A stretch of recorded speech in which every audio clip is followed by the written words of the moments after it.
Hello, this is week 2, video 1, and we're looking at kinship today. This is the first of a couple of slides about kinship terms. Kinship is a huge area of interest in anthropology, and in fact, there are many anthropologists who've devoted, especially anthropologists from earlier in the 20th century, devoted their entire careers to studying kinship because the way people reckon kinship, family, can tell you a lot about every other aspect of their society, as we'll see. So you're going to learn a lot of terms. Make sure you get these definitions down, and let me know if you have any questions about any of them. So when you hear the term kinship, family, you might not, but many of you will probably think about the nuclear family. And the nuclear family involves parents and children living together in a household.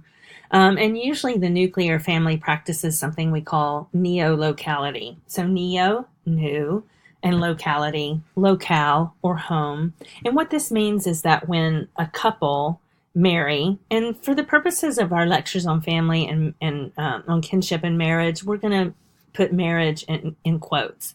So when a couple marry, and in some societies that may be through some kind of formal legal or religious procedure. In other societies, it may be a much looser sort of temporary or not so temporary coming together to live together and raise children together. Or it can involve a relationship of having children but not living together. But anyway, when I talk about marry, I mean this kind of recognized relationship of people involved in some kind of sexual and or reproductive relationship. Okay, so anyway, back to neo-locality.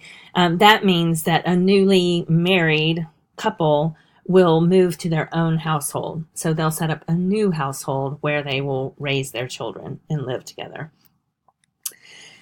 We also might talk about extended family, so members of 3 or more generations, if we have grandparents, aunts, uncles, cousins, and stuff like that. And so many Americans will stop there. Yeah, I have my nuclear family, I have my grandparents, and some of those other people I know. But most people in the world do not really see family that way. They see family as something more like a descent group. And we'll get to that in just a second. Also, American kinship and kinship in many other industrialized societies is characterized by a practice called bilateral kinship, which means that I consider myself in equal relationship to both my father's and my mother's lineage or kin group. I recognize grandparents on both sides. I have a favorite cousin on one side and a favorite uncle on another, maybe. But generally, I feel like I'm related to both my mother's and father's kin group. Okay, so that's bilateral kinship. And it's very different from the kind of lineage system that we're going to learn about that much of the rest of the world, or most of the rest of the world, practices.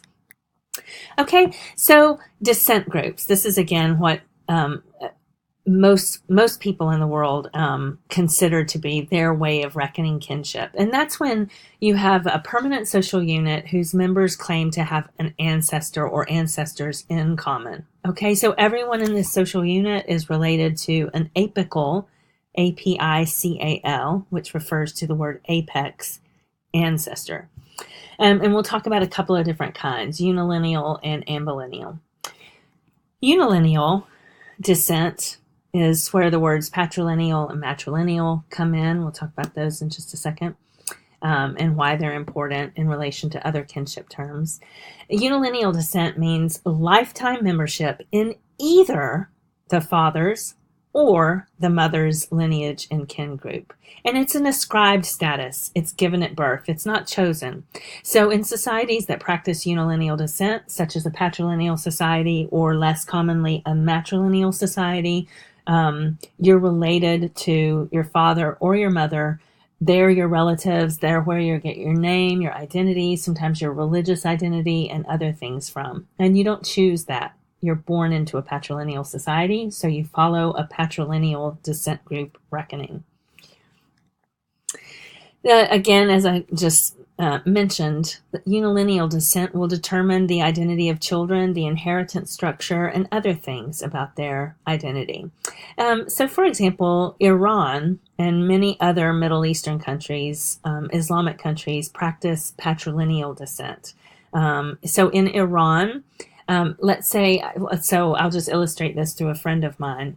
His father is Iranian, but he was born in the United States. He's never been to Iran. Most of his family is in the United States. His mother is from Costa Rica, so he's also involved in, he also considers himself Costa Rican, and he's American. But if he ever chose to step foot on Iranian soil, he would be conscripted into the military, because in Iran, all males must serve in the military at some point. And since he is in the descent group of an Iranian man, he is considered Iranian. He doesn't get to make the choice. So since there are so many Americans in Iran who want to travel back to Iran, Iran has made accommodations, and you can buy out your military service. So if he wanted to go back to Iran, he could pay, I think it's about $3,000, and he wouldn't have to serve in the military. The important point is here that he did not choose this. It was ascribed to him, it was given at birth, and he is in this descent group, whether he wants to be or not, from the point of view of the Iranian government, because he is in the descent group of an Iranian male. His father is Iranian, so he's Iranian. Now, typically, a patrilineal society will also practice patrilocality. Now that you know what neolocality is, you can imagine what patrilocality is. So when a new couple is formed, a new marriage, they will tend to live with the husband's side of the family. So the male line will get priority over the female line. In a matrilineal society, there's a tendency towards matrilocality. So you're in a matrilineal system, you're related to your mother. Your mother is the most important person. You get your identity, your inheritance, and everything else from her. And so when a new family is formed, they will tend to live with the wife's family, because the wife is in relationship with this matrilineage. Okay.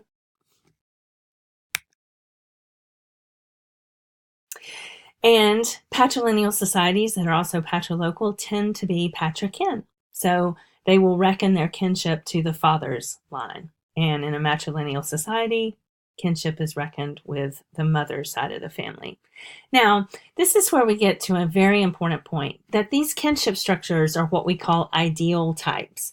They're the way society is supposed to run. They're kind of the normative system that people mostly follow. But there's a lot of noise in real life that doesn't match up with this. So, for example, in Morocco is a patrilineal society, but I didn't meet anyone who did not love their mother and their mother's mother and their mother's father and their relatives on their mother's side of the family. So even though technically they should see their patrikin as their major family, they still love their mother's side of the family as well. It's more of like an official, formal structure of relationship, but it doesn't necessarily determine how people feel about each other on an emotional level. Okay, so patrilineal societies tend to be patrilocal and patrikin. Matrilineal societies tend to be matrilocal and matrikin. And where the next set of terms does not line up so easily. And those terms are patriarchal and matriarchal. So now archal refers to where the power in society lies. So in a matrilineal society, for example, it's the female line is the inheritance, the identity, and stuff like that. Children consider themselves part of their mother's family. They live close to their mother's family. But in many matrilineal societies, the larger society is actually patriarchal. Men have most of the power over other men, younger men, and over women and children. So, for example, the Minangkabau are a huge ethnic group in Indonesia. And in the week 2 notes, I've put a link to a very interesting short video that will tell you about an American girl's perceptions of the Minangkabau society, which is one of the kind of outstanding examples of matrilineality still existing in the world today. So the Minangkabau are an ethnic group in Indonesia. And they're matrilineal, and as you'll see in the video, there is a lot of power for women in the family and community.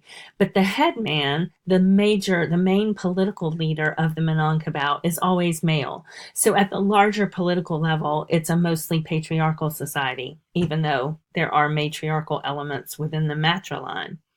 And by the same token, patriarchal societies, sorry, back up.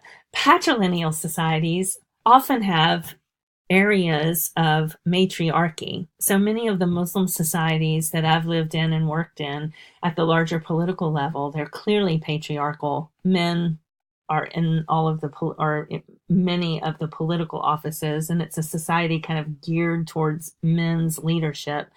But in the community and in the family and in other areas of life, women have a great deal of power. And so we could talk about matriarchal family structures even in a patrilineal society. Okay, so the archy doesn't necessarily line up with the lineal, local, and kin. This is just a quick picture of the Minangkabau society in their traditional headdress and housing style, which is supposed to look like the horns of the water buffalo. Anyway, this is the video in the notes. It's very interesting, and I'd recommend watching it because it'll fill you in a lot about kind of what it feels like to be part of a matrilineal society. Okay, so that was all unilineal descent. Again, permanent social group whose members claim to have an ancestor in common. In a unilineal descent group, you have this ascribed birth into either the patriline or the matriline. A second kind of descent group, kinship, which is much less common in the world, in fact, there are very few groups that practice this, is ambilineal descent. One can choose membership in either the father's or mother's lineage kin group. Normally, this happens at some point in adolescence, maybe around the time of a rite of passage that turns boys into men and girls into women. And so then they choose one of these kin groups, and then they're stuck with it for life. Then they get their identity and everything else from that kin group, that lineage, I'm sorry. And so you can imagine why the criteria by which individuals might choose one or the other. Maybe the father side of the family is more politically connected and more economically connected. Maybe one feels a certain kind of closeness to one's mother's relatives and just wants to be part of them instead. There are lots of different reasons people might choose this. It gives a little bit more flexibility. But once the choice is made, that's your lineage, that's your kin group.